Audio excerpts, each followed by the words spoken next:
Listen, Zach, carolers. Huh, cool. But this is way cooler.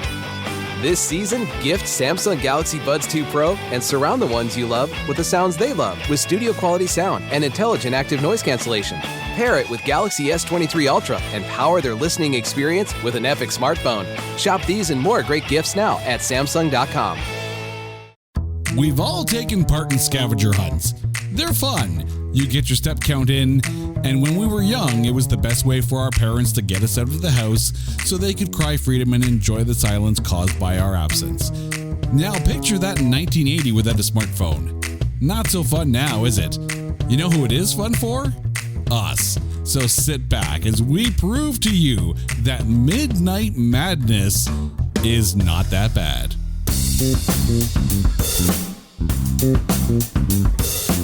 Welcome one and all to It's Not That Bad, the podcast that looks for A grades in B movies. And we are stepping back in time. How far back? 43 years back in time. I'm just feeling the backaches kicking in there just thinking about that, because we are talking about the movie Midnight Madness. And a little inside baseball here for you. We have been preparing for this movie for a while. When it was first mentioned by our good friend from My Weekly Mixtape and from Playlist Wars, Brian Colburn, back on the show. How you doing, man? Please hold your applause, as Leon said when he was first introduced in the movie. Thank you so much for having me, man. I am so excited that we're finally going to go down this rabbit hole, because this movie is certainly a rabbit hole, and it is certainly a divisive film.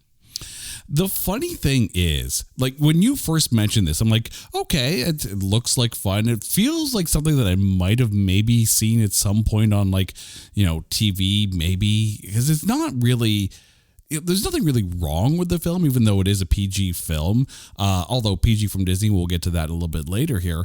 But for you, what is it about this film that made you want to pitch this for the show? It's one of those movies that a lot of my friends and I grew up with. It was one of those movies that was played on HBO a ton growing up during the day. And I wouldn't call it necessarily a kid's movie, because it was aimed at the college audience, but it was done in a PG fashion. And it was just one of those movies that a lot of people my age know by heart and quote incessantly. And because of that fact, it's almost become a cult classic for a lot of my friends and I, where we will randomly just text each other words like Fagabeefy or Cherry Point or SS Itari or Hug Me. Just different lines from the movie randomly. And it's just hysterical. We just love it. So for me, this was a no-brainer. As soon as you started this program and Gomez and I came on for Caddyshack 2, I had to look up and say, I wonder what Midnight Madness was rated, because, I was only 3 at the time. So I looked it up on Rotten Tomatoes. I'm like, ooh, this really works for this show.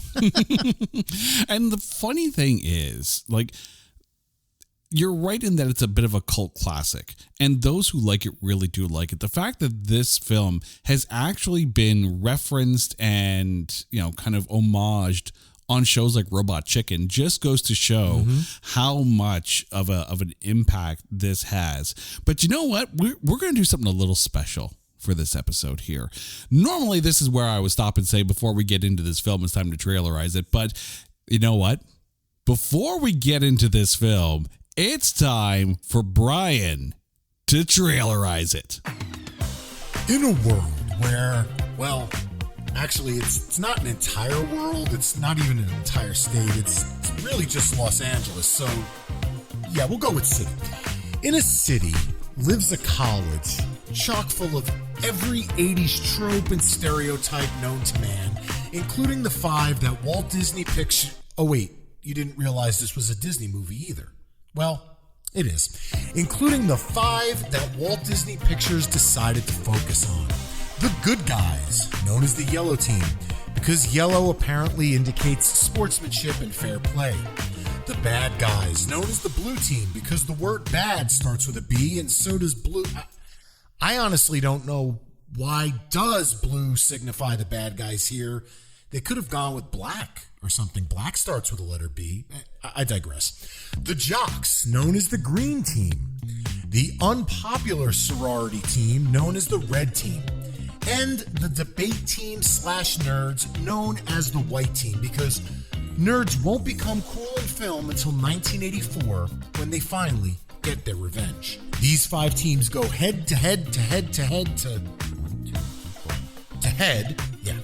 in an attempt to win the Great All-Nighter, a dusk to dawn competition created by Leon, a graduate student with an apparently endless supply of funds and enough wherewithal to convince 25 college students to break multiple laws, all for the sake of winning a trophy.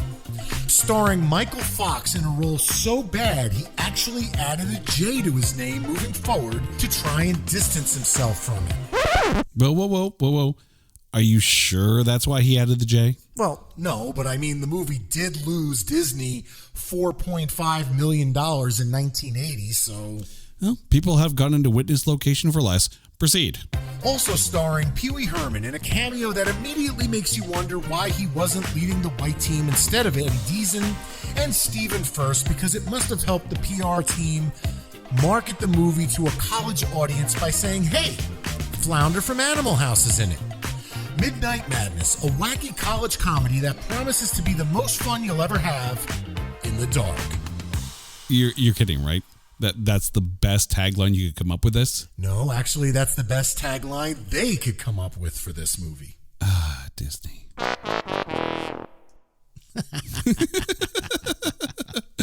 See, you know what? I don't have to do the trailer ads all the time, Brian. Thank you so much for that. That was a ton of fun.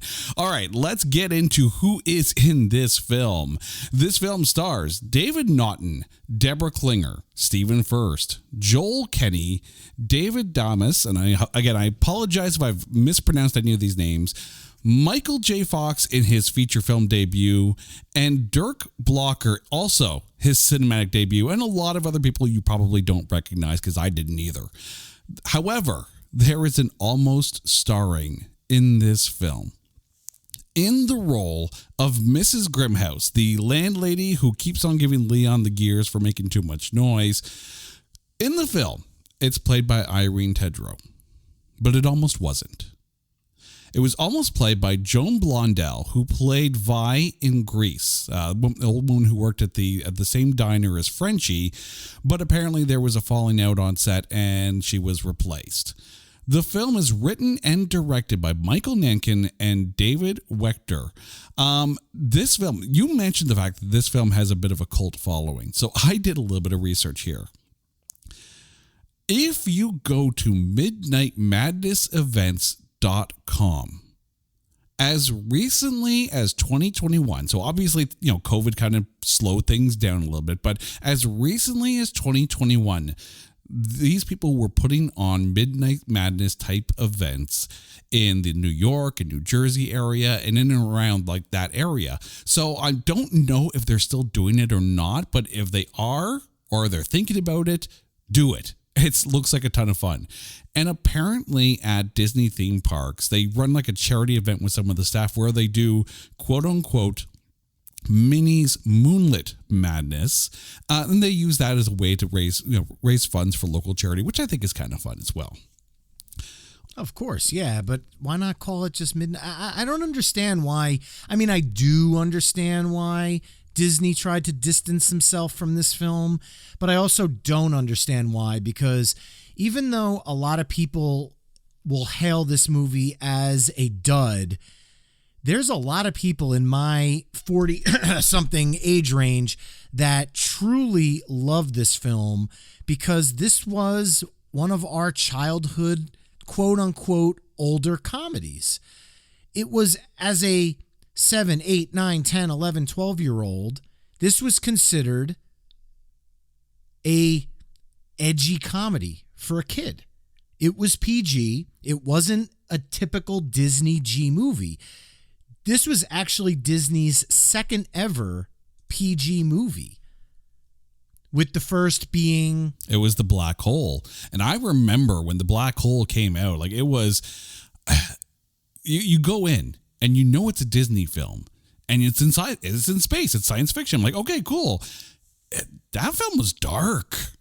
Like really very dark. Yeah. I mean, I even remember like after seeing the movie in the theater, I had, and you're going to laugh at this, I had the storybook record. So it was one of those books where you read along and, you know, when you hear the little chime, you turn the page. I had that and I listened to that constantly. It was a good movie, but it definitely was a move away from what they were doing at the time. And keep in mind, too, this is like the early 80s, right? Everything is so family oriented. And you're right. It's not Porky's. Let's be honest. It's not Porky's. No. Not even close. Exactly. It's not Animal House. You know, it's not the raunchy college movie that was starting to become big. What it was a fun caper aimed at college-aged kids, but yet it was still fine enough for, you know, if you had to drag your little brother along to the theater, okay, it's not that bad for them. But you're right, though. This film did lose money. According to Wikipedia, this film had a budget of $4.5 million with a box office take of $2.9 million.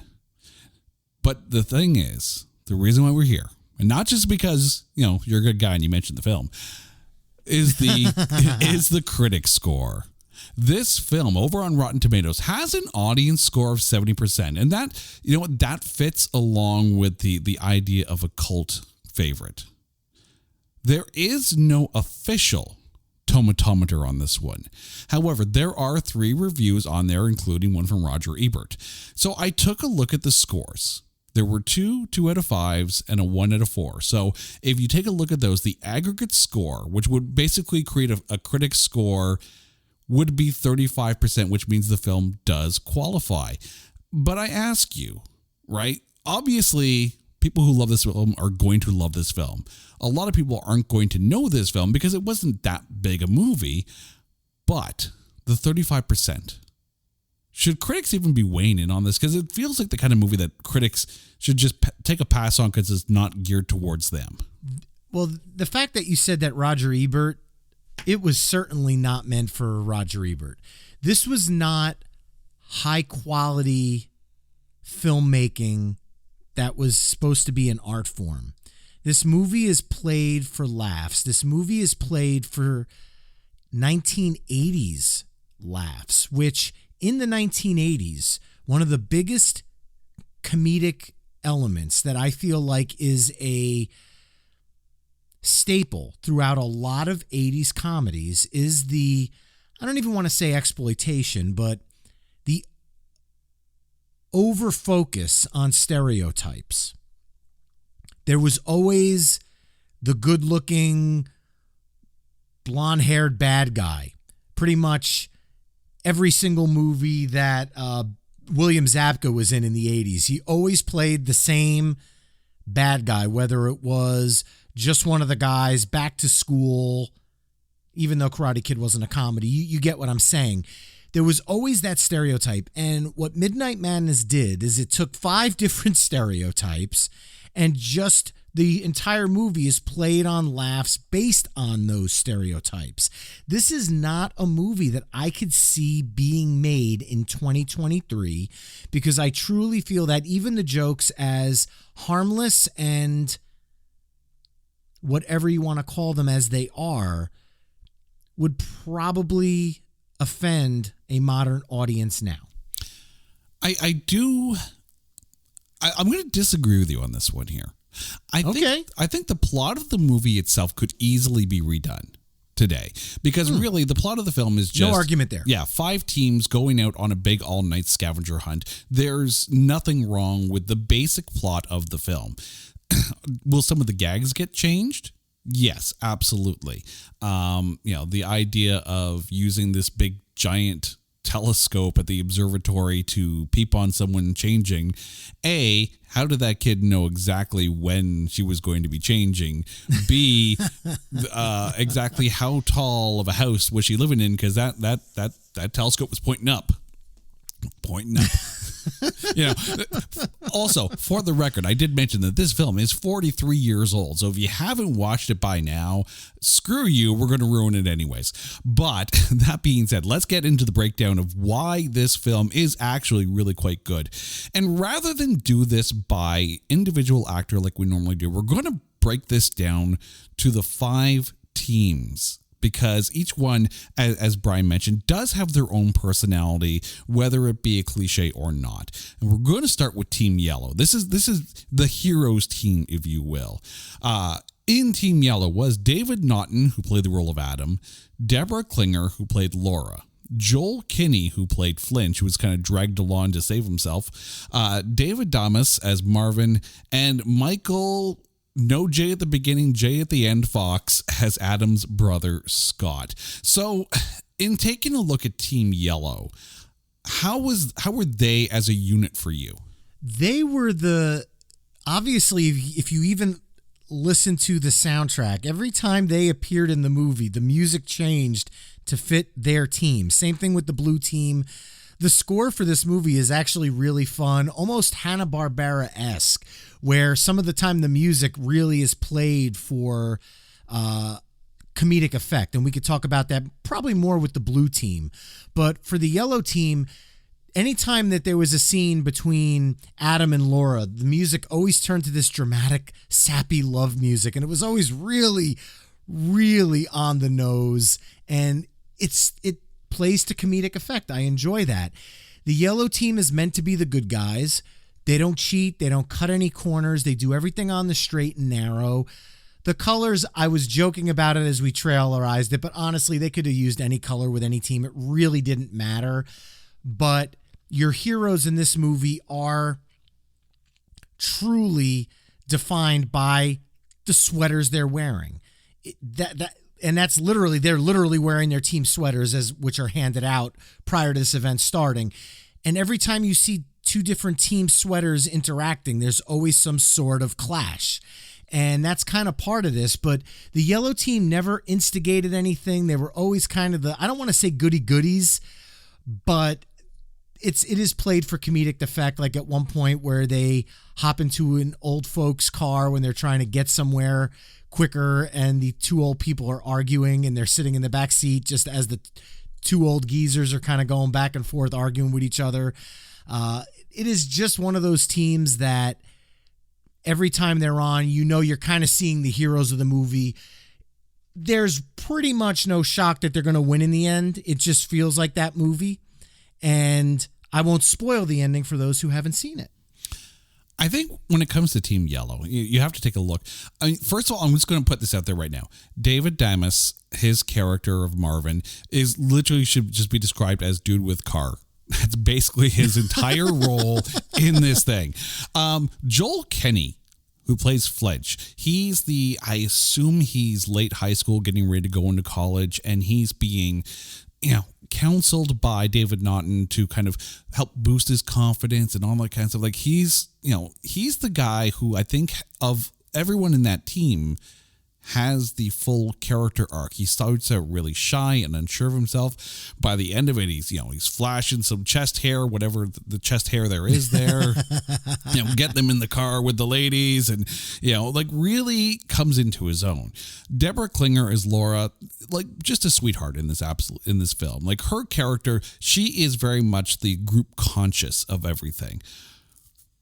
I got issue with Adam. I have issue with David Naughton in this here. I get that he's supposed to be the good guy, leader of everything, the guy you're supposed to root for. But I don't root for him. Yes, Michael J. Fox is his Well, he forgot Scott's birthday. Right. Which, for the record, okay, as I'm watching Michael J. Fox in this, right, forget Family Ties. Okay. Forget everything you know about Michael J. Fox. If you're looking for where this role led to, you have to go back to the first season of Night Court. because Michael J. Fox is in one of those episodes playing a snooty, bratty kid who doesn't listen to anybody. It's almost like if this character continued on after Midnight Madness, he ended up at Night Court, which kind of makes sense the way he plays Scott. But yeah, very much so. But is it me, or was it hard at times to root for Adam? Because I'm like, why does Laura even like this guy? Like, go for Flynn. She's the one who's actually getting confidence.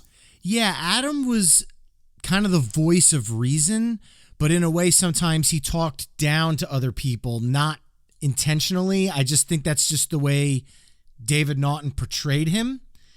And the music tries to humble him, if that makes sense. The soundtrack underneath him. Mm-hmm. Sean Faust, another guest on your show, and I were going back and forth about this movie, and the one dig we had was when Michael J. Fox actually says the whole line, he didn't even remember it was my birthday. It just came across, that was the one part of the acting where you're like, man, does Michael J. Fox grow as an actor between this movie and Back to the Future? He really came into his own. This was his first film role, so you could tell there's a little bit of, he's a little green in this, and I don't mean the green team. I mean, he's a little green as an actor, and he's kind of getting his legs about him. So it's definitely interesting to see that. The dynamic between him and between Scott and Adam was awkward, which might work for a brother's relationship, but Adam certainly doesn't portray the hero as a normal hero would. He definitely has his own flaws, but they're not really ever mapped out. They're not, they don't really explore those things, because look, you're looking at 5 different teams of 5 different people for the most part. You don't have enough time to invest in character growth in a movie such as this. It's all played up for jokes, and I think that's where his character might suffer a little bit, because his character doesn't really land in a lot of jokes. He's kind of the serious side of the movie, which there really shouldn't be, if that makes sense. Yeah. I mean, I think on screen, David Naughton and Deborah Klinger worked well enough. You know, I like the fact that he wasn't, despite the fact that he's telling Flinch to be confident, and you know, that's all a girl needs is confidence, and yet all of a sudden he can't be confident with Laura, even though she clearly likes him, right? Like this movie, you know, from the soundtrack to interactions like that, subtle like a sledgehammer, but it's but there are times when I'm sitting there going, Laura, in a real world, Laura will probably not stick around long enough for Adam to get his ish together. And then I'm just putting that out there. Let's move on to Team Blue, which includes Stephen Furst as Harold, Patricia Alice Albrecht as Lucille. And by the way, if her name sounds familiar, more to the point, if her voice sounds familiar, then clearly I know that you used to watch the Gem and the Holograms cartoon, because she was the voice of Pizzazz, the lead singer of the Misfits. Andy Tennant was Melio, Brian Frischman as Barf, and Sal Lopez as Blade. I'm going to say this right now. Blade did not need to be there. He had zero purpose in this role. I find it funny that the teams with 5 people usually had one that didn't need to be there, and the teams with 4 seemed perfectly laid out. But how was Team Blue for you? Team Blue is the funniest part of the movie for me. They are the bad guys, quote unquote, but they're terrible at it. They want to be evil. They want to be diabolical, which is what Stephen Furst is trying for. They're trying to use a computer to cheat their way through everything, and they almost succeed at it, but they're just goofy and stupid, and that's where a lot of the humor is played. When they have to figure out the clues because the computer breaks, and you have the whole, well, there's one of a chair, that's a chair, and there's one of an E, that's an E, and there's a pin, that's a point, so cherry point. Cherry point. What about the ball? They're just dumb. And then obviously when Barf is unscrambling the letters, It's one of the most memorable, funny lines of the movie. Fagabeefy. It's a nonsense word that he thinks is the next clue. Hey, Emilio, Fagabeefy. and you know, it's just goofy and stupid. And the music that's playing behind them. Dun, dun, dun, dun, dun, dun, dun, dun, dun. It's very comical. It's very cartoonesque. And that's kind of the part of the movie that I enjoy the most. When they're playing mini golf and they try to cheat and they get the little note that says you got to start from the beginning and they have to go back and they're following all the kids. To me, that was hysterical. And at one point, like the subtle one-liners in this movie are what really land for me. They're playing through the game, and at one point, Barf just goes, hey, you're 200 par. If you keep this up, you win a free game. It's stupid, and they're dumb, and they're trying to cheat their way through this whole evening, and it's failing at every point possible. And this is where most of the comedy comes from in this movie to me. This is probably my favorite team to laugh at. Oh, that absolutely. makes sense. Absolutely. And I mean, yeah, you talk about cliches, and pretty much everyone on this team feels like a cliche. You've got Stephen Furst as the overweight daddy's boy. You can't get anything right, but but the father is so disappointed in his inability, or basically lack of ambition to do anything. Meanwhile, you've got Adam, who does everything right. This film needs backstory first of all, because you're dropped into a whole lot and you're like, who the hell are these people? And why are they so pissed off at each other that they're actually in this competition? It does at times feel like it's a long, like a movie length version of a TV series that was on, because it takes a lot of, it takes a lot for granted that you're going to know who these characters are without ever meeting who these characters are, or without ever being introduced to them. And with Lucille as, the whiny girlfriend who's on Stephen Furst about, being on his diet, it's like there's so much. And Barf is just a walking, cliche unto himself.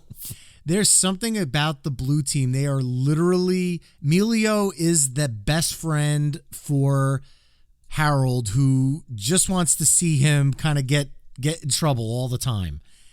And like the part where Harold's hungry and he's like, hey, Emilio, are there any cookies left? And instead of just kind of shaking his head no, he screams out, no, Harold, there aren't any cookies left, kind of waking up Lucille. Stuff like that is hysterical. Based on what you were saying before, though, this movie is relying on our understanding of each team's stereotypes as the backstory. That's why these 5 teams are willing to compete. Simply because they don't like each other, because stereotype. That is kind of the reasoning that the movie wants us to suspend disbelief and realize that all these people have a history, but we don't have enough time to get into it. So stereotypes are the reason they're going to want to compete. If you were taking a cinema writing class, how to write a screenplay, I could see this film being held up as, these are the typical character tropes that you're going to see a lot of. See them, recognize them, don't do them. I will say that with Emilio, I'm glad you brought him up. What is his deal? Because you say he's the best friend of Harold. Well, that's fine.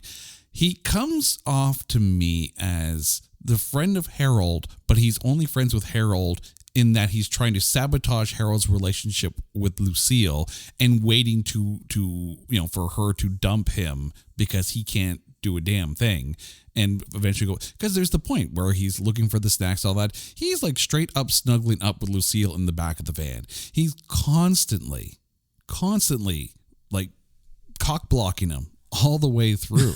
Right? I think there's more to Emilio as far as like the intended backstory that doesn't actually get flushed out. Unfortunately, there's probably a 3.5-hour director's cut of this movie lying somewhere that nobody will ever see. And I'm sure all of that is answered in that version. I wonder if there's a novelization of this somewhere out there. Like, the typical, like, now a major motion picture kind of thing. It wouldn't surprise me at all, which I could see being a fun novel at the time. But it is a fun movie. And yes, Team Blue is definitely, you keep mentioning the soundtrack. It reminds me not so much of cartoons, but Police Academy nailed that to a T. Anytime like you had the commandant come in and whatnot, or anytime you had the chief come in, you had that, typical bad guy type music. I think there's a lot of musical cues that maybe influenced the Police Academy movies.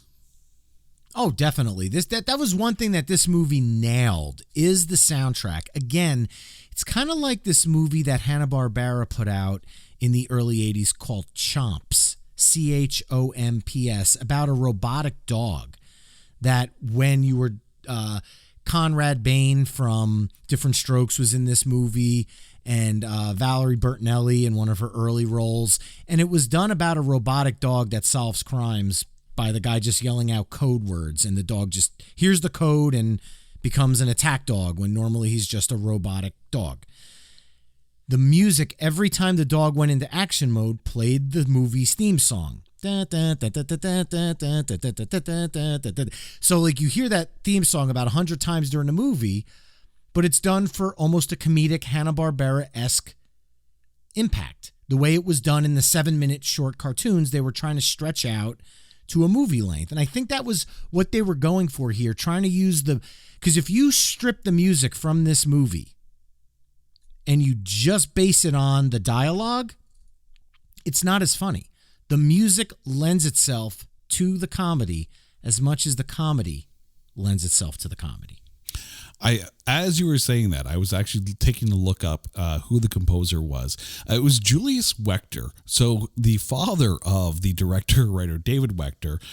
This is one of only 3 films that he actually did compositions for. One was a short called Junior High School. The other one was Murphy's Laws of Golf. But I was curious about this. So on IMDb, under music department, he is credited for doing songs for a short that is, quote unquote, a Herb Alpert and the Tijuana Brass double feature. So I am curious if Police Academy did take nods from this. And it also surprised me more that he hasn't done more work, because it is a good soundtrack. I will absolutely give it that. And can we also, while we're on the soundtrack, Jason, can we just talk about the fact that more movies need a theme song that take the title of the movie and sing it to you? Cannonball Run did it, and the Cannonball song at the beginning of Cannonball Run. Cannonball, Cannonball. And in this one, you got It's Midnight Madness, gonna get to you. And you know what? Why don't they do that? Like, it's the Fast and the Furious. Yeah, we're back for 10 or something, whatever the movie is. It's Nightmare on Elm Street. Freddy's gonna get to you. Like, you could use it for any movie. This song was perfect, and it tells you the entire movie in the opening song. You know what you're getting. Yeah. Sorry. Oh, that's okay. It does. It feels though like, and you mentioned those kind of things. That's basically like 80s and 90s sitcom, like, absolutely, right? Where you were able to have, the title or the title song of a sitcom enter the chart. Like you had Where Everyone Knows Your Name from Cheers. You had the theme song from Family Ties. You had Greatest American Hero. I was just about to mention that was the exact reference I was going to make. Like, you had these songs that were so iconic, and in some cases they were more iconic than the movies that they were a part of. For the record, by the way, the song is performed by Donna Fine. It was actually written by David Wechter and Julius Wechter. So it was written by the director and the composer, or the writer and the composer. Donna Fine, however, did put out an album apparently in 2009, but she has done a lot of backup vocal work as well. But moving on, we need to talk about Team Green here. Brad Wilkin as Levitus, Dirk Blocker, and if the name sounds familiar, that's because he's Hitchcock on Brooklyn Nine-Nine, as Blaylock, Kurt Ayers as Armpit, Trevor Henley as Kudzo, and Kenny Long as Gerber. I'm not going to lie. I recognize that Levitas is supposed to be, like, I don't know whether he's the quarterback or if he's the captain of the O-line of the football team. Dirk Blocker is the one that makes this team. Like, by all means, if you're going to draw a comparison to Revenge of the Nerds, he's Ogre in this film. Yeah. Yeah. Most definitely. This team, to me, they're the football players, but they're the football players played to comedic effect. I played football for 8 years, and never once did the other linemen and I get together and chant our meat machine outside of the playing field. Like, the fact that they kept doing that all the time, MEATMACHINE, meat machine, like, they just did it at all the most random times. And the one thing I will say is it seems to me that Gerber, Kudzo, Blaylock, and Levitas might be their last names, because a lot of football players, and I'm certainly one of them, are known by their last names on the football field. Armpit, I'm guessing that's his nickname. Maybe, unless he has a very unfortunate family lineage. I'm just trying to picture if that would be pronounced a different way. It's like, no, it's Armpite. No. Armpy. Also, I'm just going to put this out there. No one in the history of ever would ever take a green convertible Volkswagen or a Volkswagen Beetle, because it looks like a Volkswagen Beetle, and call that the meat machine. I'm sorry, but no. I also love, too, the fact that, aside from the fact that they're all wearing shirts, if you hadn't already figured this out, that they're on the same team, did you notice that every single vehicle they drove was also color coordinated with the shirt that they were wearing?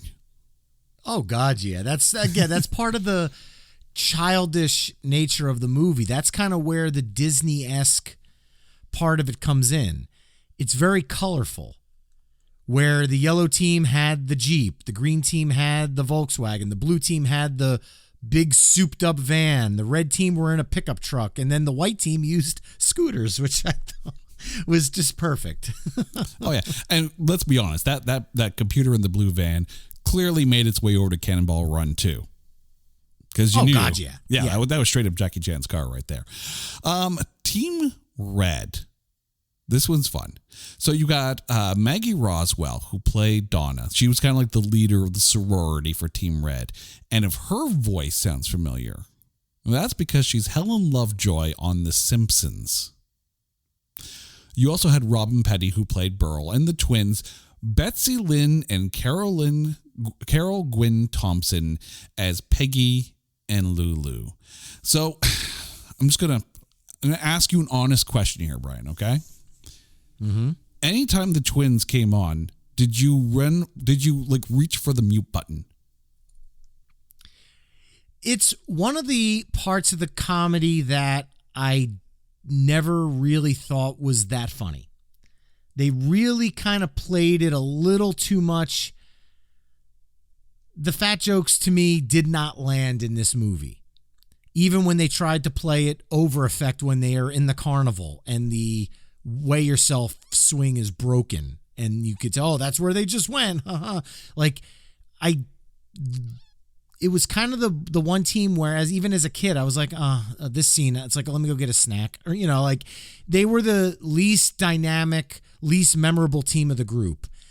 Again, they were in a sorority, so even as an adult, when I was in college and my buddies and I would put this on, we had a hard time believing the oxymoron of unpopular sorority.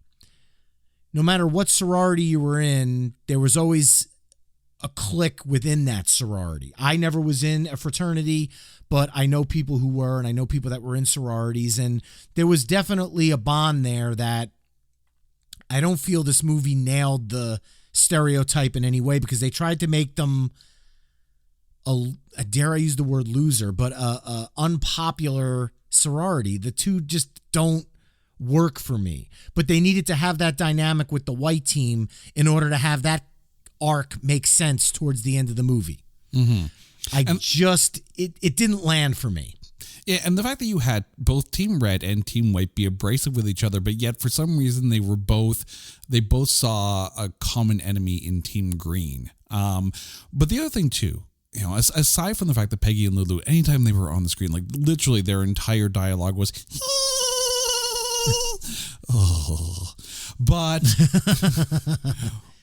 Donna to me wasn't the most fascinating character of Team Red. It was Burl. Like the fact that like anything that would go wrong, she would come in, kick some ass and get it taken care of. I wanted more of her. I thought she was a more fascinating character than anyone else in Team Red. I completely agree. For some reason, they were going for the dynamic of Donna and Wesley from the white team having something, which, okay, it works. I never understood, though, why the football players were going after a sorority in a negative way and messing with them, because the football team usually was part of a fraternity, and the fraternities and sororities usually got together. Again, I feel like even at the Revenge of the Nerds 4 years later, even the Lambdas had a sorority that they connected with, the Omega Mu's. I don't understand how this red team was just this completely isolated sorority that had no actual connection.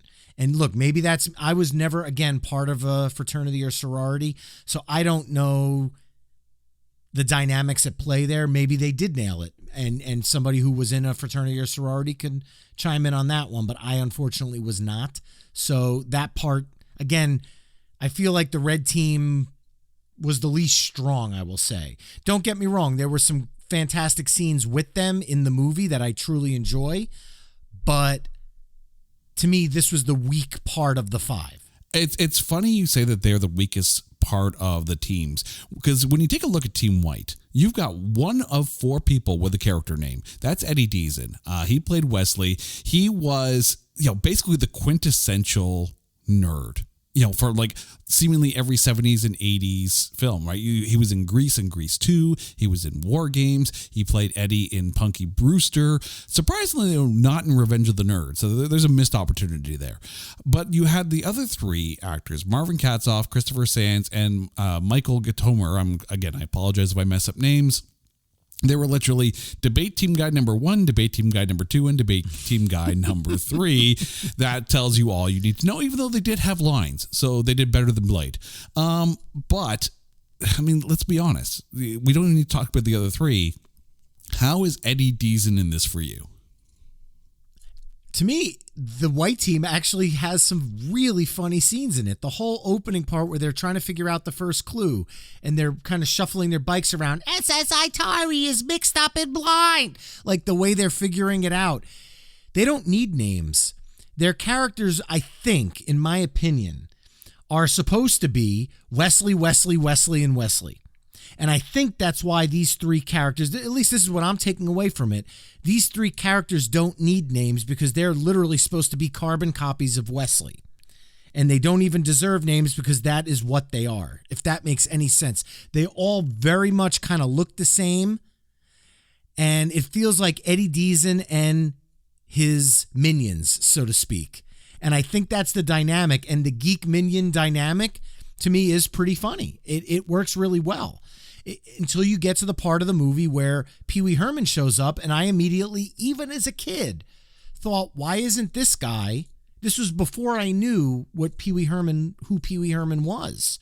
This was before Pee Wee's Big Adventure came out or Pee Wee's Playhouse. I didn't know Pee Wee Herman in 1980 as a kid. He was on late night TV doing the Pee Wee Herman show, but my parents didn't let me watch that yet. This was different. So to me, I always thought Pee Wee Herman belonged on the white team somewhere. And Eddie Deason kind of plays that same type of character. And then the other 3, debaters 1, 2, and 3, are kind of supposed to be carbon copies. Oh, I mean, the funny thing, too, is that I don't even think Paul Rubens himself knew who Pee Wee Herman was at that time, because if I remember correctly in my research, he was still kind of workshopping the Pee Wee Herman character, and then he was, found and kind of put into this film for this role. So it's one of those things where it's like you're seeing Pee Wee Herman in the embryonic stage of that character's creation. So it's a fascinating time capsule of Paul Rubens' career at that point. But you're right, like Eddie Deezen. You mentioned the fact that the sororities would never be like that. It almost feels, because this is college level, that team green, red, and white, they feel like they would be, members of sororities or frats. And it almost feels like it should be a frat versus frat thing, not this random, I've selected these 5 people and they're going to pick the people that I know they're going to pick because Leon knows all. It feels like it should have been a frat/sorority versus frat/sorority kind of event. I have a feeling if they were to remake this, it would be one of those things where you would take the frat society setting of a movie like PCU or Revenge of the Nerds and put it into this kind of, for lack of a better term, but you mentioned Hanna-Barbera, so I'm going to go there, Laugh Olympics type of event that everyone has to compete against each other. Also, Laugh Olympics, love that cartoon. Oh, heck yeah. Oh, yeah. But I mentioned Leon, as played by Alan Solomon. For the record, this is his first film as an actor, by the way. And I find it funny that later on in his career, he actually went on to be a producer on game shows, including The Big Spin, Powerball the Game Show, and Dirty Rotten Cheater. So the spirit of Leon lives on here. But but here's the thing. And this is nothing against Alan Solomon.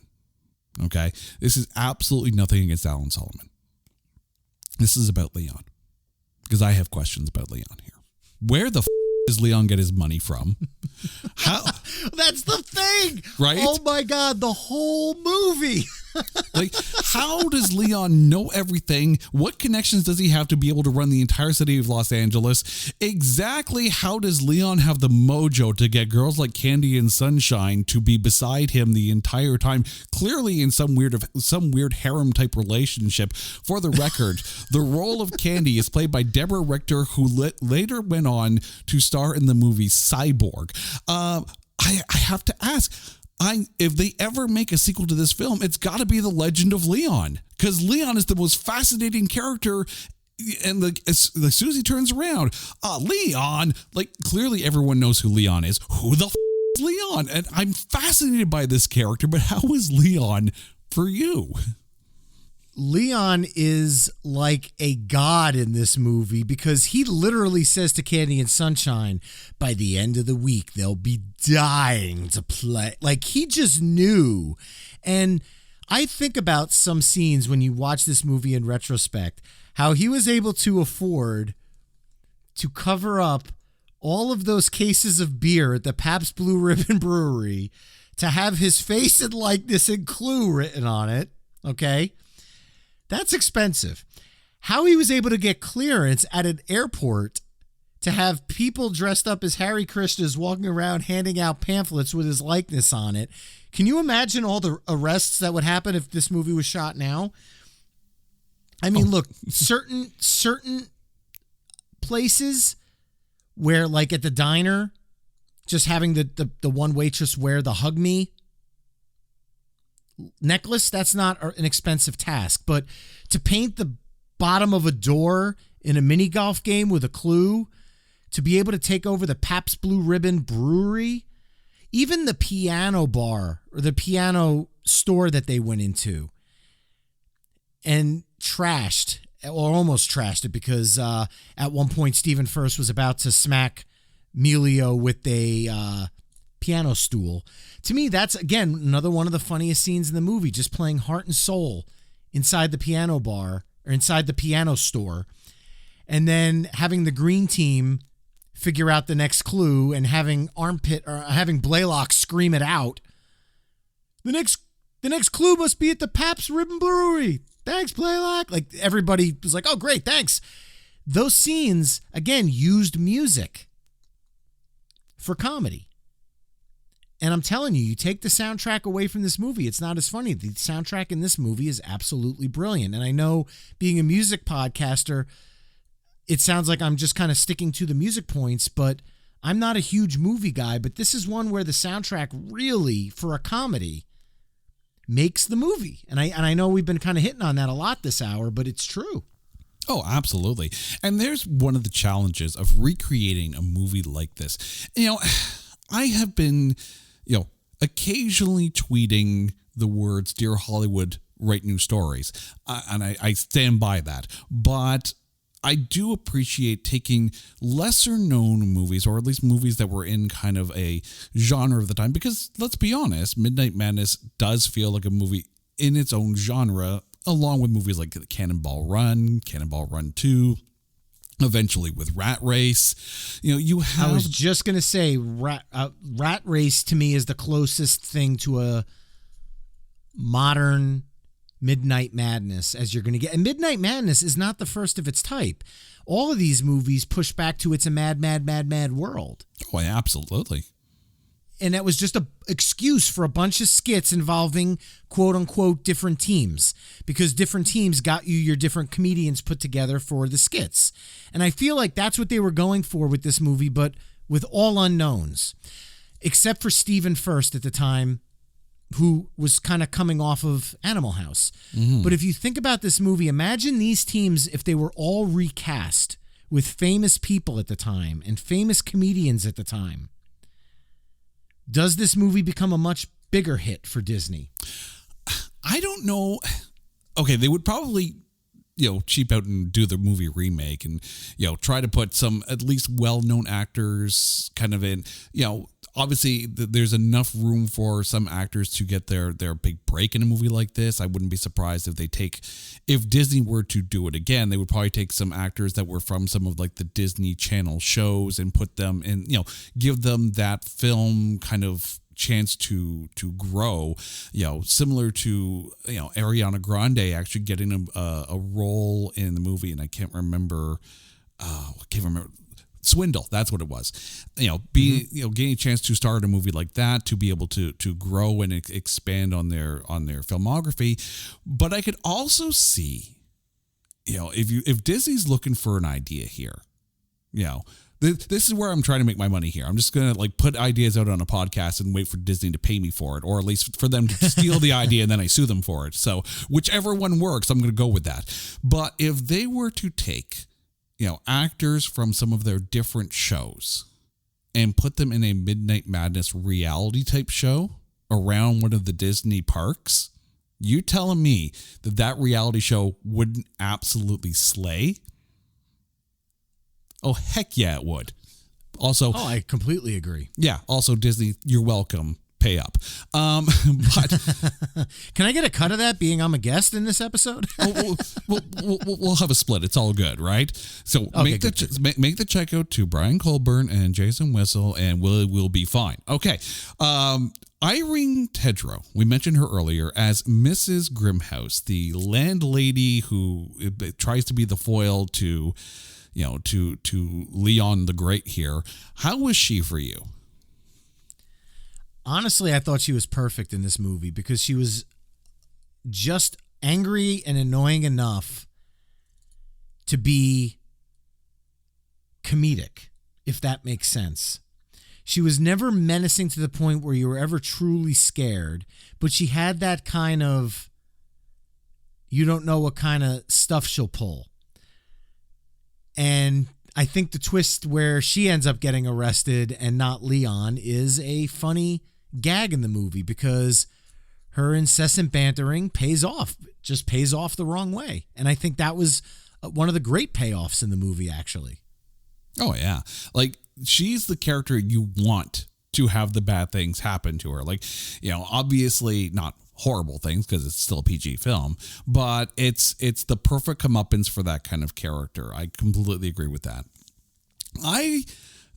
I had to correct myself as I was doing my research because I had this whole big thing about, Disney calling their shot well before they actually did it, before they bought Lucasfilm, because there's a scene in this film where they go to the arcade where Pee Wee Herman is working and they have to play this game. And clearly they are shooting TIE fighters in this game. Like there's zero question about this. I'm like, oh, good. It's like the knockoff awesome Star Wars arcade game that we all played as kids because that was the coolest game.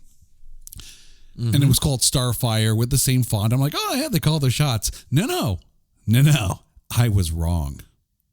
Starfire was a game that actually did exist. Yes, they borrowed heavily from Star Wars and from Battlestar Galactica. Here's the funny thing, though. And before we started recording, I told you that I was going to drop some knowledge here that was going to make you go down a rabbit hole. You can play this game online for free today. No. You go to archive.org and the Internet Archive. And the makers of that game and Starfire 2 have taken their coding, and it's now Creative Commons code. And you can go to the Internet Archive or the Internet Arcade on archive.org and play this game in browser for free. And it looks exactly like it does in the game. Now, I don't know if Leon shows up at the end with some weird alien hat and tells you to go to the Bonaventure Hotel. That's what I was just going to ask. Yeah. If that doesn't happen, they've missed their mark here. Well, clearly, I do not have Michael J. Fox gamer skills in order to be able to get to that point. We mentioned that there were, 5 players per team for the most part here, and that it kind of dropped you into the middle of this. And you have to take a lot on the fact that these are stereotypes and you know them because of the cliche that they are, not because of their backstory. To be dropped into a film like this, though, is it a little too much? Like, who the hell are these people to follow? Or is for someone who doesn't know and hasn't listened to this episode, is it easy to jump into and get a grasp of who is who and what's going on? I did at 5 years old the first time I saw this movie. So I'm guessing it's pretty obvious based on, again, the music that's played for each team to just kind of get who the good guys are, who the bad guys are. The only part where it gets a little gray is in between the red and white team there. But your main players are the yellow and blue team. And the other 3 are the extra relief just to kind of flesh the story out. Yeah, it's a lot of characters. Yeah, it's a lot of actors to kind of keep track of. But at the end of the day, you really are just keeping track of 5 things: yellow, blue, red, white, and green. And those are the things that you're treating 5 different characters as one, as yellow. Honestly, if you were to watch that movie for the first time and then say to somebody, okay, name every character on the blue team, they might get Harold and Melio because those names are screamed out a lot during the movie. Lucille's not a lot. Barf, obviously, in some of the dialogue. Peggy and Lulu are only referred to as Peggy and Lulu because every time they do it, they do their little hee-hee that you talked about. Oh, God. But you don't ever learn 3 of the debaters on the white team's name. And everybody's okay with that. Why? Because, again, it's more just the white team. That's your character. And I think that's kind of the part of this movie that maybe they could have had 1 less player per team and it still would have been funny. But I think, I don't know, maybe they had favors they had to pay back to some actors. I don't know. So before we get to our MVPs, Twitter has spoken on this one. The 80s Movie Podcast chimed in with, it's a horrible film, but I'll allow its existence since it helped its producer, the son-in-law of Walt Disney, push the company in new directions that would lead to the formation of Touchstone Pictures. And that's a fascinating point. It's a good film. For what it is, it's definitely a good film. Is it groundbreaking? No. Is it, perfectly acted? Like, no one's winning an Oscar off this one, but also no one's winning a Razzie off this one. For the record, I looked. Not a single Razzie nomination and not a single Stinker's Bad Movie Award nomination. It's right in the middle. It's right in the pocket. Is exactly what it meant to be. But he's got a point in that this did help Disney make that jump into more, for lack of a better term, mature fare. And if you think about the 80s too, there was a trend where things were starting to grow up a little bit. It wasn't so, Saturday morning cookie cutter. Like, you had darker cartoons movies, like The Secret of Nim. You had darker, full-on animatronics and puppetry with The Dark Crystal. You had darker fantasy movies like Legend. You had almost a maturing and an understanding that not everything was going to be good at the end of every single episode of television. Midnight Madness, to me, and this is just me, proves that you can have a little bit of raunchy fun in a way that's still clean. Like, I watched this again last night before recording this, and my kids were rocking around. I'm like, you know what? They're of an age where if they walk in, even if they were younger, if they walked in, there's nothing wrong with this film. Yeah, sure, there's a bit of cleavage, but that's it. There's no nudity. There's jokes language. that are going to go right over their head. The beer joke. Why was Blaylock acting all funny? I mean, you might have to have that conversation. But don't jump into the vat, Yeah, exactly. And look, this is a comedy that's honestly, I feel like, aimed for a 13 to 15-year-old. But if your 10-year-old little brother was in the room, that's okay too. He'll still find laughs in it. And like I said, I watched this on HBO as young as 5, 6, 7 years old, and I laughed then.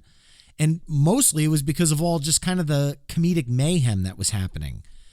Kind of the way I loved both Cannonball Runs growing up. Did a lot of the jokes go over my head?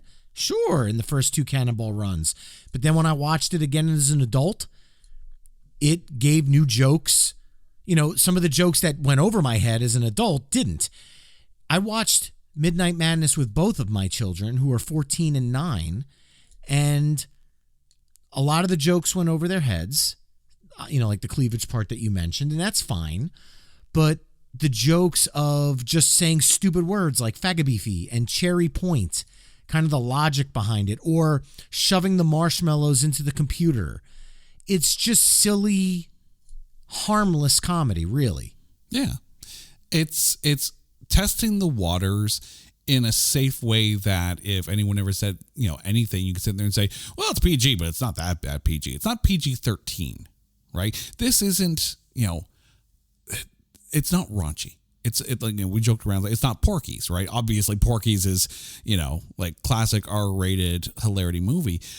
You don't see a lot of movies like this really that much anymore. We talked about Rat Race.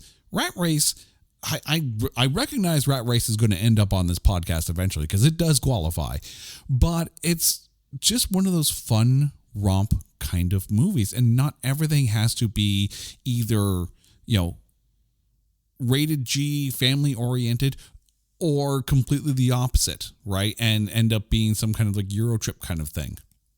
You can have middle of the road, safe for everyone, but still knowingly poke fun at and have those kind of jokes in there. It's a perfect middle ground that could be easily templated to today. I completely agree.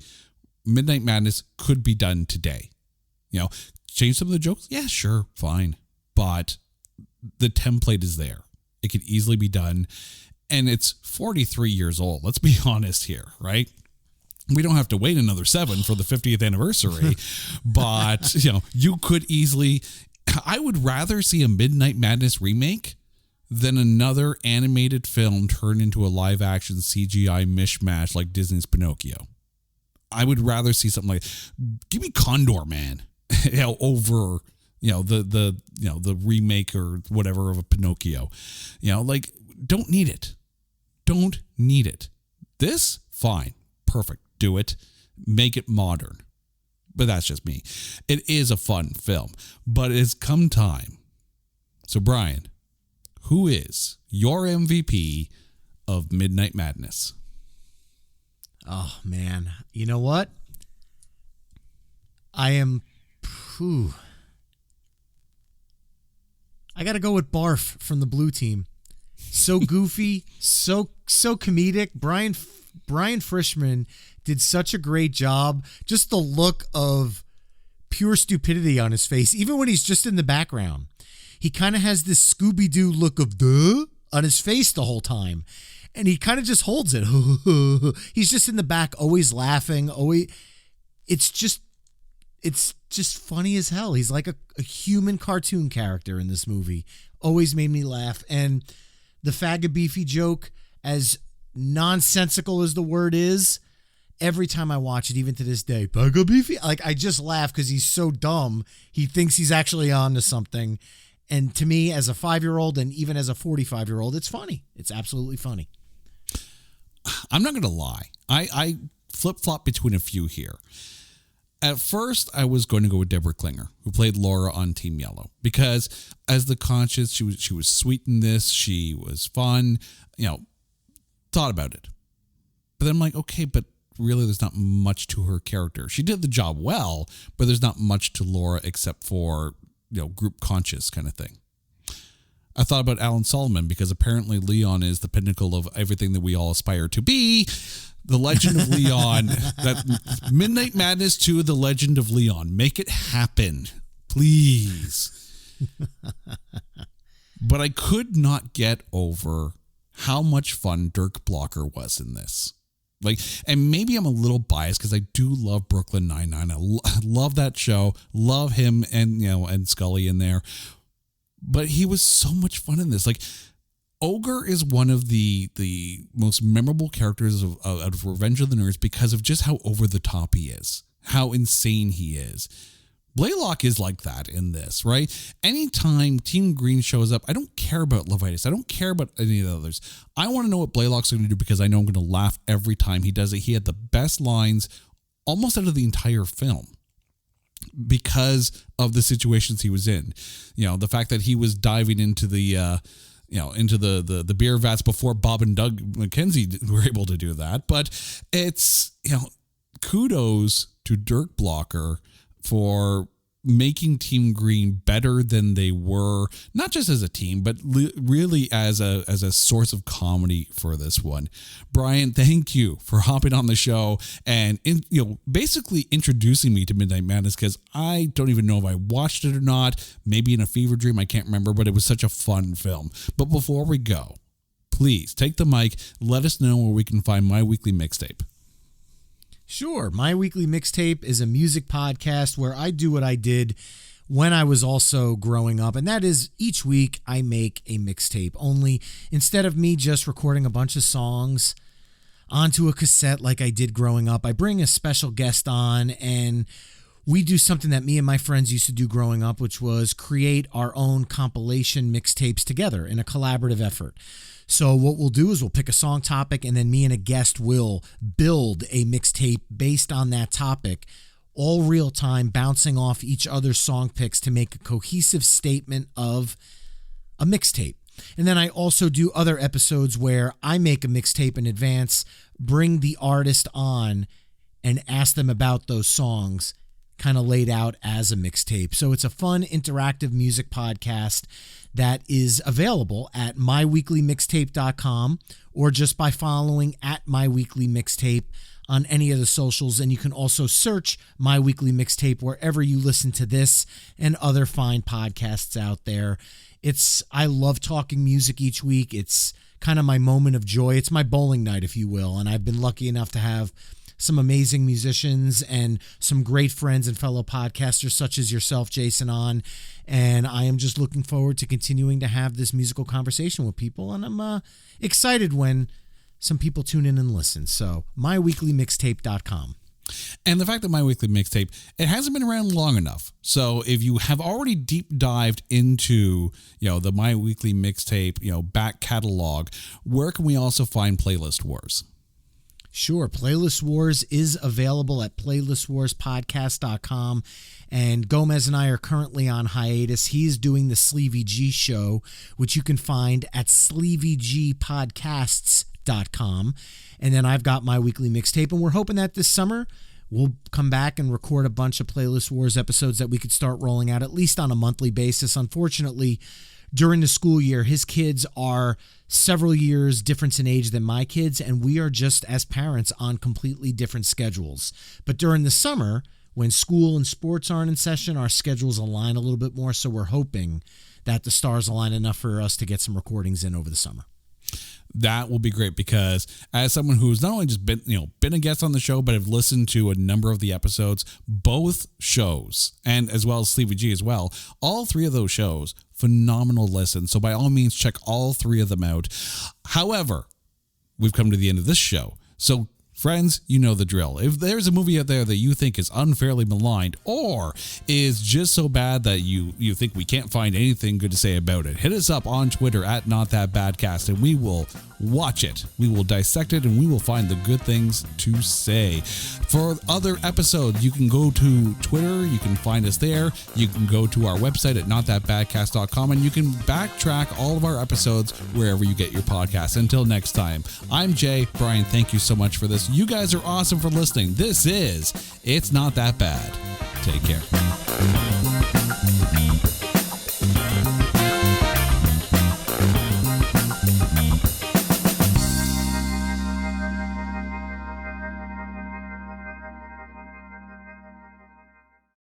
Hey folks, Stefan Shirazi and Renee Richardson here from the Metallica Report. And we are proud members of the Pantheon podcast family, where the best of music and podcasts unite. We've got something pretty cool for you.